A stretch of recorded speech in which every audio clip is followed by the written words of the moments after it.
Today's tip is really how to put light areas back into a painting where you haven't left any white behind. So if you've painted an acrylic painting, like both of these, based on a photograph that's here, you'll notice in the one on the right I've left some gaps for these yellow leaves. I've been actually painting with a watercolour technique. I've left the white paper, and so the yellows that go into the gaps produce lovely fresh transparent colour. In this instance I haven't left their gaps behind, and if I paint yellow leaves onto here they will not look very bright. So it's a very simple thing of I'm just using a round brush here, number 8 I think it is, and with white acrylic paint, no water at all, I'm going to paint the areas in front of the trunk here on the dark where I would want to put my yellow leaves back again, and some crossing over the branch here.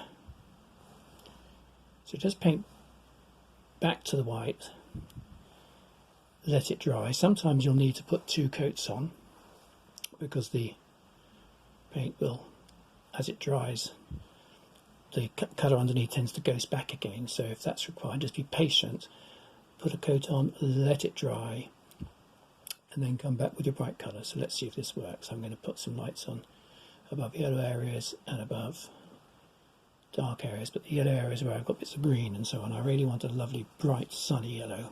And because I'm painting in a watercolour technique, I'm wanting to rely on transparent colour. Well, I'm actually not quite relying on transparent colour because I'm putting this white in, but I'm not mixing it into the colour. So when the bright colours go back on top, they will appear transparent. Now, this technique, you can do this with watercolours as well, using acrylic ink, because acrylic ink will be thin enough to go on top and not make the watercolour look like it's become a gouache painting, or indeed become like an acrylic painting. So if you want to preserve the integrity of the transparent technique, paint back to white, let it dry. So let's give this a moment to dry and I'll come back with some colour. So it takes about a minute, I suppose, in these conditions, but just check. So now my whites are dry. I've mixed up some lemon yellow with white to produce a very light yellow, and I can actually put this on thick like this, but I want to show you something else, and that is that you can use 2 techniques here. If you're trying to retain the look of a watercolour, I'll take a second brush, and with this brush I'm going to add a little bit of water and take that yellow but put it on in a very, you can see, in a very diluted version. So up here I'm just painting over the white with transparent yellow, and hey presto,